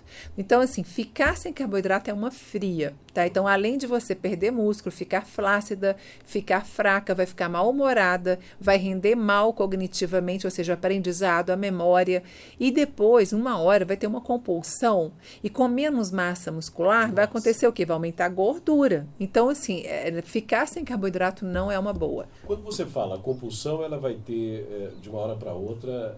muita vontade de comer. E vai comer vorazmente, exatamente. E aí tem gente que fala assim, meu problema é de noite, que de noite eu como pra caramba. Tive uma recaída. Seu problema não é de noite, seu problema é que começa de manhã, não tomou café da manhã direito, ou não comeu pão, comeu só ovo, igual tá na moda, né? Aí a clara do ovo tem proteína boa? Tem, mas ela só vai ter bom proveito pro organismo se tiver o carboidrato pra dar energia, senão ela vai virar energia. Então não vai sintetizar proteína nenhuma, né? Então, enfim, às vezes a pessoa não faz um lanche adequado, às vezes a pessoa acha que, não vou comer arroz com feijão não para emagrecer. Então, assim, ela vai ficar sem, como diz o povo, sem sustância, né? E aí, uma hora, né, além de fraca, mal-humorada, vai, assim, entrar no açúcar, no biscoito, não sei aonde. O cérebro vai pedir carboidrato vorazmente. Então, é muito importante não evitar tanto o carboidrato assim. Evita o açúcar, tudo bem. Né? Mas os outros carboidratos, Tem gente substituindo o jantar por um sanduíche. O jantar que vinha aí com carboidratos, né, como você disse, por sanduíches. E aí? Não, aí tudo bem, mas aí tem que ver a qualidade desse sanduíche. Né? Então, por exemplo, até quando eu elaboro um programa alimentar, a pessoa tem as opções. Se ela quer jantar, tá? Ela vai ter o arroz, o feijão, uma batata, por exemplo, vai ter as verduras, os legumes, né? E vamos supor, estou falando aqui tanto da carne branca, né? Carne branca, né? Mas a pessoa quer lanchar. Cada fatia de pão vai substituir ali o arroz, a batata, entendeu? Então, você vai ter como fonte de carboidrato o pão em vez do arroz e feijão, em vez do arroz e batata, por exemplo. Mas pode ter a proteína, pode ter a salada. Ok. Vamos fazer um intervalo rapidinho, são 10 horas mais 21 minutos na Itatiaia. Já estamos de volta, gente, estou tão feliz, eu consegui trazer aqui a doutora Carmenzita. Ela está aqui falando conosco, nutricionista. Eu estou revendo aqui os meus conceitos, né? Revendo aqui um monte de coisa. Júlio, quando vier gravar, traga o meu sanduíche, como eu sempre te peço. Combinado assim? Hã? Então tá bom, vou dar um zap em você. Olha, o Júlio fez certinho. Olha, o cara é um atleta, né? Tá correndo, sempre tá aí nas voltas da Pampulha, né? E era frango no sanduíche? Creio que sim, viu? Senti o cheiro, sinto o cheiro todas as vezes que eu venho e venho aqui fazer as gravações durante a semana. O Júlio tá ali na salinha de lanche dele, comendo o sanduíche dele, certinho, mastigando, quietinho no canto dele. Igual a vovó mandou. Doutora, tem tanta pergunta aqui, mas eu tenho que te perguntar isso. Tem um negócio que tá na moda aí, um tal de low carb. Eu vou te falar com muita sinceridade. Eu não sei o que nunca pesquisei assim a fundo, mas algumas dietas que aparecem, a tal da low carb, também a cetogênica, a mediterrânea, e a gente falava também de uma outra dieta durante a semana. O que é que está sendo mais usual ultimamente, que é a melhor? Ainda tem aquele jejum intermitente, né? Quero saber disso aí. Jejum intermitente. Então, o que acontece? O que é isso? Que monte de coisa é essa? Pois Afinal das contas, eu fico perdido aqui. igual o amigo ficou aqui. Ou faz mal ou não faz? O caipira de granja. E aí? Então, Que é isso? se a gente tiver que dar um nome para uma dieta boa, e eu vou depois reforçar, seria a mediterrânea, depois eu vou reforçar por quê, tá? Mas vamos lá, low carb, né, que até o termo tá na moda e tem muita gente com blog, né, assim, profissionais diferentes, de diferentes áreas, com blog de low carb, de jejum intermitente, de cetogênica, então... todas elas têm relação com a restrição calórica, tá? No caso low carb, tem menos carboidrato. No caso da cetogênica, tem zero praticamente de carboidratos, né? E no jejum intermitente, você fica horas e horas, né? Eles preconizam 16 horas, enfim, ou mais sem comer, ok? Qualquer uma, se fizer por um curto período de tempo, vai emagrecer. Vai emagrecer. Mas... esse emagrecimento, ele é sustentável? Essa é a pergunta, né? Então, não adianta você zerar seu carboidrato. Como eu falei inicialmente também, cada molécula de glicogênio muscular, que é o carboidrato estocado no músculo, né, que necessita de comer o carboidrato para isso, ele guarda 3 de água. Então, se você precisa de hidratar o músculo, você vai dar uma desidratação inicial. Ai, perdi bastante. Você desidratou bastante. Com o tempo, começa a perder massa muscular. Aí, o organismo, tanto no jejum intermitente, tá? Quanto a dieta muito restrita em carboidrato, quanto a zerada em carboidrato. Isso tudo serve para os 3. Então, aí você começa a ter uma perda muscular por falta de carboidrato, né? A proteína não gera tanto músculo assim, porque parte da proteína que você come acaba indo para o fígado para ele fazer virar glicose, tá? Se glicose não fosse importante, diabetes tipo 1 não usava insulina, né? Para poder pôr a glicose para dentro da célula. Então, enfim. O que acontece? Com a perda de massa muscular, o organismo entende que está havendo uma desnutrição. Havendo uma desnutrição, utiliza-se menos. Você vai começar a poupar seu metabolismo. Então, assim, a tireoide vai começar a baixar a produção, seu metabolismo vai começar a cair, tudo para você sobreviver, tá? E então, o metabolismo vai cair, você vai perder massa magra. Esse padrão de dieta não é sustentável. Pela irritabilidade, pelo cansaço, vai gerar uma compulsão, tá?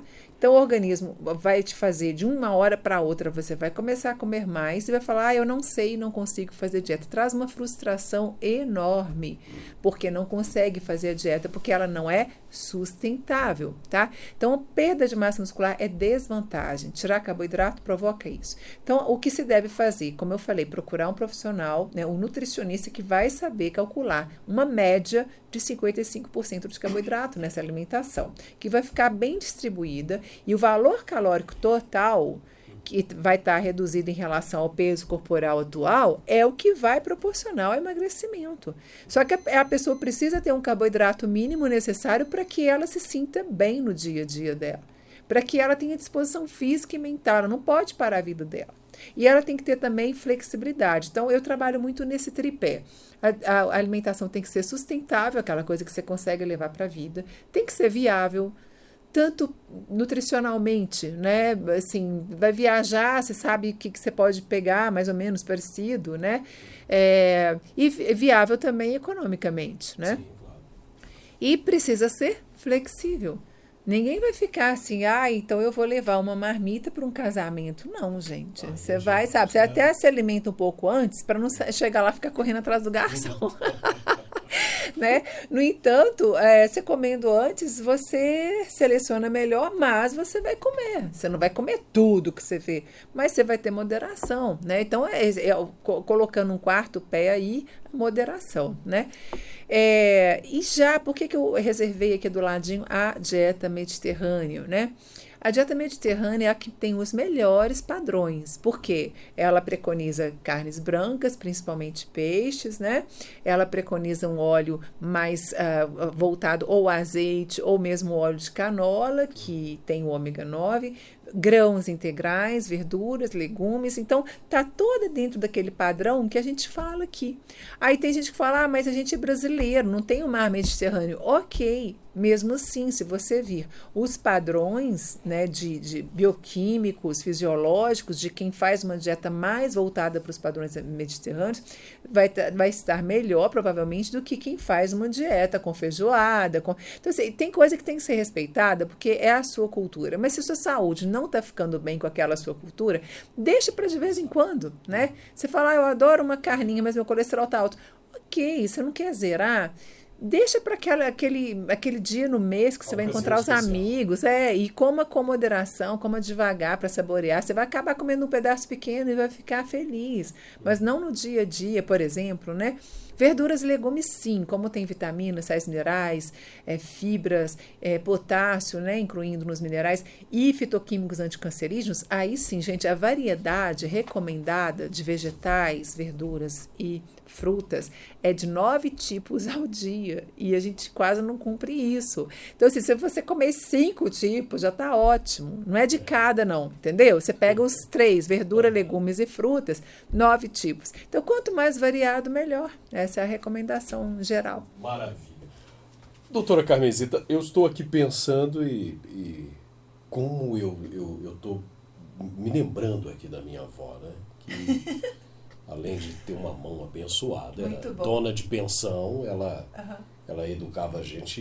E aí eu estou chegando aqui à conclusão de que ela era nutricionista e pedagoga. Isso. Sabe, porque... Bastante, né? Quando você está falando essas questões aí, me remete muita coisa aqui do que ela falava com a gente, né? E quando eu falei pedagógica, eu quis lembrar aqui uma situação que eu tenho certeza que muitos vão se identificar. É quando faziam frango, a família mineira. O pedaço maior era do pai, o pedaço maior depois do pai era o do filho mais velho, e por aí ia. Cada um tinha um pedaço do frango. E esse frango se comia somente aos domingos. Né? E eu ouço histórias de pessoas que viveram sobre essa realidade, que diziam o seguinte, que quando crescesse, que comeria um frango inteiro. E que hoje tem os seus filhos que faz a mesma coisa e que nunca conseguiu comer o frango inteiro, porque foi criado dessa forma. Né? De que esse pouco não queria dizer um pouco, mas era algo que educava e para a vida.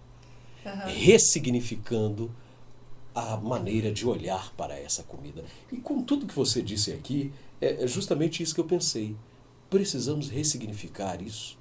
Essa questão da gente com o alimento, com aquilo que a gente come. Sim, e de preferência voltar às raízes, não mais essa questão aí que a gente fica figurativo, né, que o pai é a figura que sustenta. A gente sabe que hoje em dia a maioria das famílias é a mulher, né, que sustenta, e muitas mães criam sozinhas seus filhos, enfim. Mas, em relação à proporção, a gente pode considerar que um homem tem mais massa muscular do que a mulher, naturalmente, né? Então, talvez esse tipo de divisão seja por aí também, né? Mas, em termos, como eu estava dizendo, sobre saúde, já que hoje em dia a gente tem mais acesso, porque nessa época que você diz, né, provavelmente a pessoa matava um frango no domingo, entendeu? Então, tipo assim, era uma coisa mais ali do que ele tinha disponível. Então, a indústria, embora em muitas coisas ela tenha nos prejudicado, né, com refrigerantes, alimentos ultraprocessados, enfim, em outras ela nos ajuda, porque ela pode trazer para nós alimentos que não teríamos acesso se não existissem, né, a indústria, né, se não existisse a indústria. Então, a gente tem que saber fazer boas escolhas. Então, a partir do momento que eu sou capaz de comprar um peito de frango, como eu fiz ontem numa oferta, comprei 13 quilos de frango para guardar congelados, e eu tenho a possibilidade de preparar esses filés, de deixar eles... Eu congelo de novo, mas para usar ao longo da semana, né? Então, existem coisas que hoje em dia facilitaram a vida. Mas o que eu peço para as pessoas voltarem ou manterem, né? E não irem para essas dietas de modismo, é justamente isso, gente. Como você já citou aqui, nós podemos esclarecer que o arroz e feijão... eu tenho que emagrecer. Juro para você que não foi o arroz e feijão que te engordou. Foram os fast foods, foram excesso de gorduras, foi excesso de açúcar, refrigerante, foi biscoito, né? Tudo menos arroz e feijão. Ah, mas não engorda? Claro, se você pegar todos os dias uma panela de arroz e feijão, não posso garantir que não vai engordar, né? Porque tem que ser dentro das suas necessidades calóricas. Mas, enfim, voltar para arroz e feijão. Ah, não gosto de arroz integral? Tudo bem. Se você conseguir comer pão integral e verduras, legumes, você já tem o que você precisa. O arroz e feijão podem continuar fazendo parte. Agora a gente sabe dos processos inflamatórios relacionados à gordura saturada, então por isso que eu falo tanto de preferir carne branca. Verduras, legumes e frutas, infelizmente, né, a cultura do agrotóxico vai continuar existindo e por mais que a gente tente tirar no momento atual, está muito exacerbado, porém, por isso mesmo, eu sugiro, começa a ou tentar produzir algumas coisas ou procurar os orgânicos. Se não, faz a hortinha quando é viável, vale, né?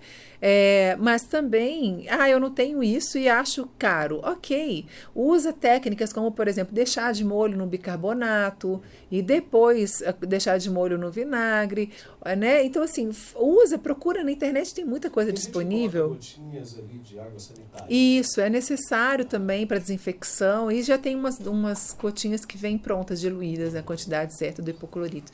Então, procura essas técnicas, mas não deixe, porque tem gente que fala, eu não como verdura e legumes porque é tudo contaminado. Calma, vai fazer muito mais falta para a sua saúde todos esses nutrientes, as verduras e legumes, do que o agrotóxico que você possivelmente vai estar ingerindo.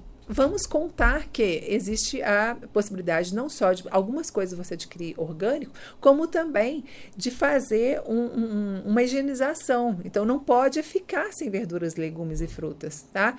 Então, as raízes eu aconselho isso. Aí você fala, e outras coisas. Às vezes, a gente tinha bolo final de semana, né? Tem gente que faz o bolo e come todos os dias. Bolo é uma delícia? Eu adoro bolo, adoro pão de queijo.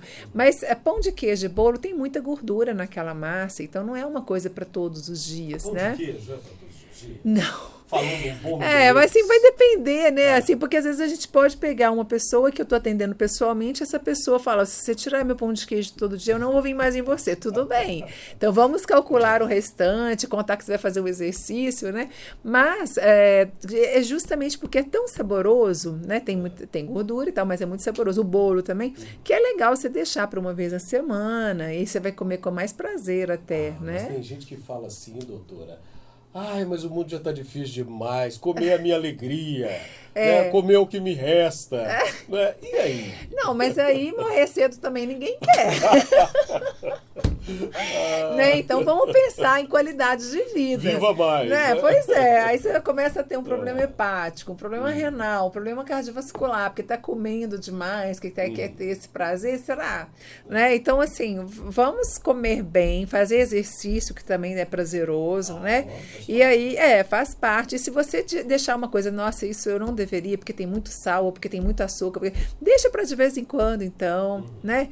Eu, pessoalmente, o que eu gosto diariamente, que tem gente que acha que não pode, eu gosto de chocolate, só que eu compro chocolate amargo. Não chega a ser todo dia, mas eu tenho lá, na hora que eu quero, eu tenho 1 ou 2 quadradinhos. Então, assim, tudo é possível, né? E negociável, né? Então, é por isso que eu falo, procure um bom nutricionista, que ele vai fazer esse equilíbrio para você. As chocolatras estão pensando como negociar com o meu cérebro.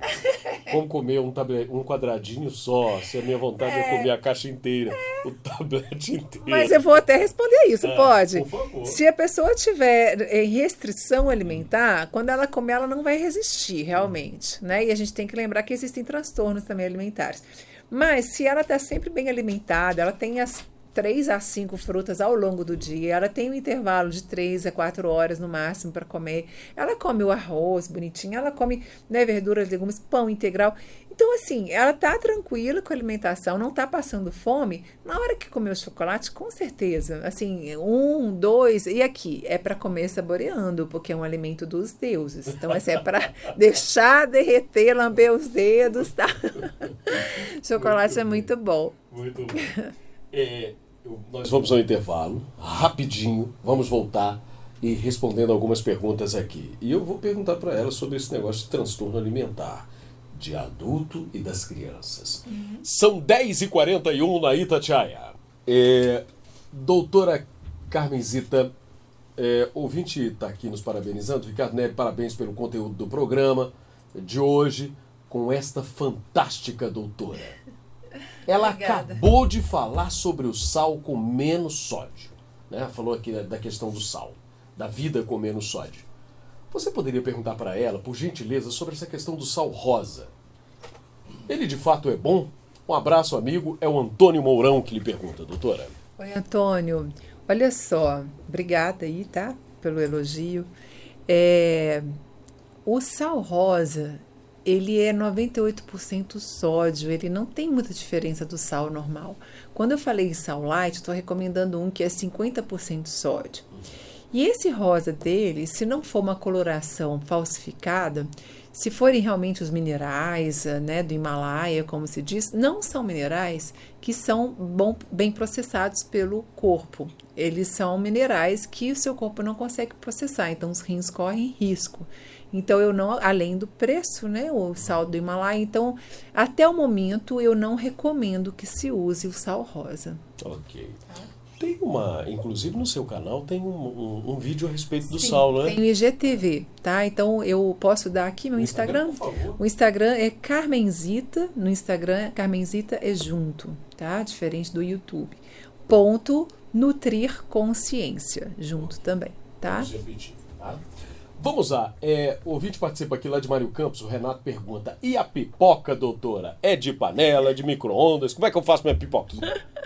Então, eu costumo dizer, gente, a gente não come pipoca todo dia, né? Geralmente não. Então, assim, tudo bem se um dia ou outro for de micro-ondas, né?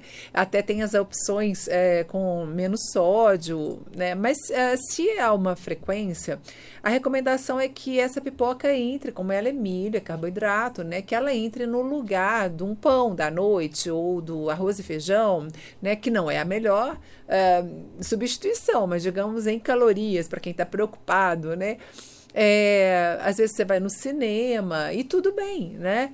Mas o que importa, como eu digo desde o início, é a frequência, a quantidade, tá? E o conjunto da alimentação como um todo.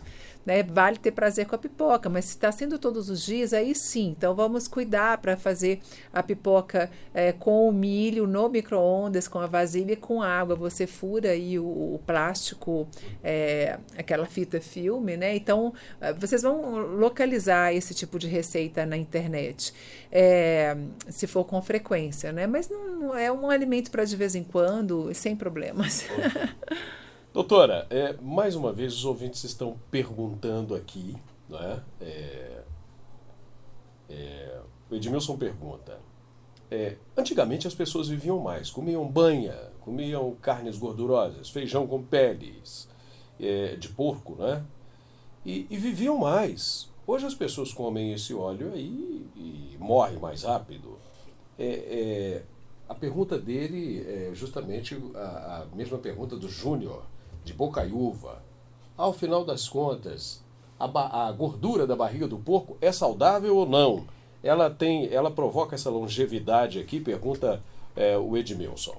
Edmilson, eu acho que tem um equívoco nessa informação, porque o tempo de vida das pessoas está aumentando, tá? Justamente pelas descobertas na ciência, incluindo a ciência da nutrição, né?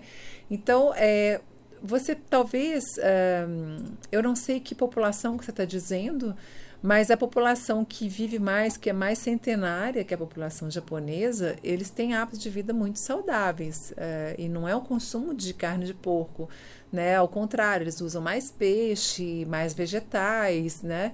Então, realmente eu não sei de onde veio essa informação, mas nós estamos cada vez vivendo mais.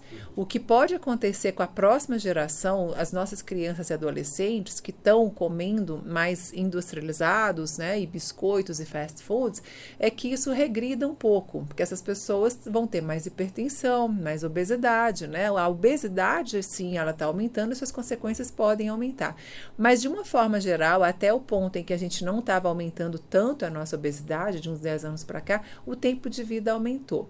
E o que a ciência mostra sobre as gorduras é que A gordura saturada, ela tende sim a aumentar o LDL colesterol. Que colesterol que é esse? É aquele que entope as artérias. Então, o infarto, né, o AVC, por exemplo, isquêmico, podem ser provocados pelo entupimento de artérias. É inevitável o aumento do LDL colesterol com consumo regular de gorduras saturadas, tá? Então, por isso que a gente está recomendando, no caso, você fala, mas a obesidade aumentou. Sim, porque infelizmente as pessoas buscam mais fast foods, né, e estão mais sedentárias, esse é um fator muito importante, tá? Mas o tempo de vida, de uma forma global, ele tem aumentado, tá? Ok. Ouvinte pergunta aqui, doutora, a respeito do vinagre de maçã. Gostaria de saber sobre os benefícios do vinagre de maçã para diabéticos e hipertensos. Um grande abraço. Quem te cumprimenta e abraça é o Pablo de Valadares. Olá, Pablo, tudo bem? Então, na verdade, a recomendação dos vinagres como um todo, tá, é muito mais para você ou temperar a sua alimentação ou fazer uma desinfecção, né, dos vegetais, mas, como eu disse, relacionado também à água de berinjela, não há um benefício isolado, tá? Você fala, eu vou tomar vinagre de maçã e tudo vai ficar bem na minha vida. Não. O conjunto da alimentação é que importa. E há um outro fator, não há necessidade de uma pessoa estar usando o vinagre de maçã para ela ser saudável, tá? Então, essas recomendações gerais que eu dou aqui sobre os vegetais, sobre carnes brancas, né, sobre manter aí os carboidratos de forma mais saudável, mais bem distribuída, é isso que é o mais importante. Ok. Boa noite, Ricardo Neri. Gostaria de parabenizar esse programa, a entrevistada, né, a nutricionista Carmenzita, sobre esse assunto que mais pessoas deveriam ouvir. Sou estudante de nutrição e é gratificante ver profissionais não colocando os alimentos como vilões, principalmente o carboidrato. Parabéns à doutora, que inúmeras vezes durante sua fala focou no comportamento alimentar como principal passo para a mudança de peso. Gostaria de sugerir que essa programação fosse colocada num horário onde mais pessoas pudessem ouvir, né? Temos aqui o nosso cinegrafista aqui hoje, né, doutora? Sim. O Rafael Pérez está aqui, ele está me ajudando a fazer um vídeo onde, de repente, nós vamos conseguir colocar no meu canal do YouTube. Aí, pronto. Aí vai poder assistir. Vamos lá. Parabéns você aí pelo curso de nutrição, né? Tá fazendo um belo curso, não é? Boa noite, Ricardo Neri, Marco Antônio. Gostaria de fazer algumas... o Marco Antônio falou que gostaria de fazer algumas perguntas. O queijo de búfala tem menos gordura que o queijo de vaca? E a glutamina realmente mantém a massa muscular? Marco Antônio te agradece pela atenção. Eu agradeço a sua participação, Marco Antônio. Então, a primeira pergunta foi, porque eu lembrei da glutamina. Do queijo de búfala. O queijo de búfala, ele pode ter, a mussarela de búfala, o queijo de búfala é cerca de 20 e poucos % de gordura, enquanto o queijo normal, o queijo de vaca, vários tipos de queijo, amarelos ou não, pode ser o Minas, que não é o mais curado, né, o que não é o frescal. Em média, eles têm 30% de gordura. Tá? Então, o queijo frescal e o queijo de búfala pode ter 20% de gordura. Isso é fácil de você verificar no rótulo, tá? O queijo mais magro mesmo de todos é aquele mais esfareladinho, que é o cottage. O cottage, por exemplo, se você está nos Estados Unidos, você compra o cottage, ele é mais esfarelado ainda, porque ele não tem nada para dar liga. Ele é só proteína, ele é 0% de gordura. Aqui tem um creme de leite para dar liga no cottage, então ele é 4% de gordura. Ele ainda é campeão em termos de redução de gordura sobre os outros. O ouvinte participa aqui, ele não se identifica. Aliás, identifica sim, é o Wanderson Araújo, lá do bairro Nova Granada. Ele está falando aqui, doutor, que a esposa dele come muita manga com sal, que ele já xingou. E isso está certo ou está errado? A manga verde com sal. Tá, eu vou responder isso, mas faltou a glutamina. Do Antônio pode responder? Então, a glutamina é um aminoácido que nossos músculos, estando íntegros, eles fabricam, tá? O músculo fabrica a glutamina. A glutamina é um aminoácido tão importante para o corpo que a gente consegue fabricar, graças a Deus, né? Porque a gente precisa já comer os outros aminoácidos essenciais. A glutamina, ela é gerada naturalmente desde que seu músculo esteja íntegro. Isso quer dizer o quê? Desde que você esteja comendo não só proteínas, mas carboidratos, quantidade adequada, tá? Ele é deficiente em pessoas hospitalizadas. Então, fora isso, não há necessidade. Você não precisa de glutamina para hipertrofia muscular. É uma alimentação com conjunto adequado de carboidratos e proteínas, tá? Bom, sobre o manga ouvinte com sal. Falou que a esposa dele come manga com sal, que ele já chamou atenção e quer saber se Então, está certo ou está errado. Não, está errado, porque o sal, vamos deixar ele só para o cozimento dos alimentos, né? Porque o sódio, ele provoca, embora seja necessário para a saúde, né? A quantidade que a gente usa é grande e ele provoca hipertensão. Ô, doutora, mas só de pensar na manga verde com sal, eu fico salivando. Pois é, então assim, deixa para de vez em quando, mas, gente, a manga madura é tão gostosa, né? Mas a gente come as frutas por causa do potássio, entre outros fatores, claro, né? Então, para equilibrar justamente com esse sal. Deixa para de vez em quando, talvez não uma frequência que ela esteja consumindo. O Flávio de Joatuba está dizendo o seguinte: esse ano parou de beber bebida alcoólica. E também passei a tomar somente água com limão sem açúcar. Uhum. É puro. Água com limão sem açúcar prejudica a saúde. Muitas pessoas também seguindo aí o jejum intermitente, né? Tomam água com limão em jejum, aquela ali na hora que acorda. Se emagrece, então, faz bem. Eu já sou contra o jejum intermitente, como eu já deixei claro aqui, né? Mas o limão é saudável? Sim. O limão tem vitamina C, tem ácido cítrico, tem limonenos, terpenos, substâncias anticancerígenas importantes. Claro, tudo bem. Mas, para tomar em jejum, eu questiono porque tem já uma acidez desse período de jejum pelo suco gástrico, né? E você vai acrescentar mais um alimento ácido nesse momento, então deixa para tomar em outras horas do dia, né? E não necessariamente, eu vou tomar isso, vai ser um milagre. Lembra, gente, não tem um alimento milagroso, é um conjunto da alimentação, tá? Ok. O ouvinte participa aqui conosco e está dizendo o seguinte: eu nem janto, doutora. Como é que eu faço para sumir com essa barriga se eu não janto? Aqui, que ela fala, gostaria muito de emagrecer. Água emagrece? Ela está perguntando. Então, a água, na verdade, ela sozinha não emagrece. A água compõe 70% do nosso corpo, tá? É importante estar hidratado e muitas vezes a gente confunde o processo de sede com a fome, porque é tudo no hipotálamo, muitas vezes a pessoa está com sede e ela vai e come mais. Então, é importante se hidratar, sim. Todas as reações orgânicas praticamente precisam da presença da água, o transporte também, né? De vitaminas hidrossolúveis, enfim. E, como eu disse, 70% do nosso corpo é água, então ela tem que ser reposta. Ela sozinha não emagrece, mas se você tomar mais água, pode evitar, em período de ansiedade, que você exagere em outros alimentos. Tá? Doutora, mais duas aqui, as últimas. Uhum.